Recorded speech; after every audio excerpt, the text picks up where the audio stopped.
Bengaluru ಮೆಟ್ರೋರಿಗೆ good news. ಪ್ರಧಾನಿ ನರೇಂದ್ರ ಮೋದಿ ಅವರು ಉದ್ಘಾಟಿಸಿದ ಹಳದಿ ಮೆಟ್ರೋ ಚಾಲನೆ ಆರ್ವಿ ರಸ್ತೆಯಿಂದ ಬೊಮ್ಮಸಂದ್ರದವರೆಗೆ 16 ನಿಲ್ದಾಣಗಳನ್ನು ಹೊಂದಿದ್ದು, ನೇರಳೆ ಹಳದಿ ಮಾರ್ಗದ ಮೆಟ್ರೋ 96 ಕಿಲೋಮೀಟರ್ ವರೆಗೆ ವಿಸ್ತರಣೆ ಆಗಿದೆ. ಪ್ರಯಾಣಿಕರ ಸಂಖ್ಯೆ ಹೆಚ್ಚಾಗುತ್ತಿದ್ದು, ಈ ಮಧ್ಯೆ ಅನೇಕ ಮೆಟ್ರೋ ನಿಲ್ದಾಣಗಳಲ್ಲಿ ಪಾರ್ಕಿಂಗ್ ಕೊರತೆ ಉಂಟಾಗಿರುವುದು ಬೆಳಕಿಗೆ ಬಂದಿದೆ. ವಿದ್ಯಾರ್ಥಿಗಳು ತರಗತಿಗೆ ತಡವಾಗಿ ಹೋಗುವಂತಾಗಿದ್ದು, ಒಂದೊಮ್ಮೆ ಗಮ್ಯ ಸ್ಥಳಕ್ಕೆ BMTS ಬಸ್ಗಳೇ ಮೆಟ್ರೋಗಿಂತಲೂ ಬೇಗ ತಲುಪುತ್ತಿದೆ.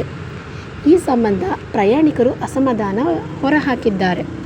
ನಮ್ಮ ಮೆಟ್ರೋ ಹಳದಿ ಮಾರ್ಗದ 11 ನಿಲ್ದಾಣಗಳಲ್ಲಿ ಪಾರ್ಕಿಂಗ್.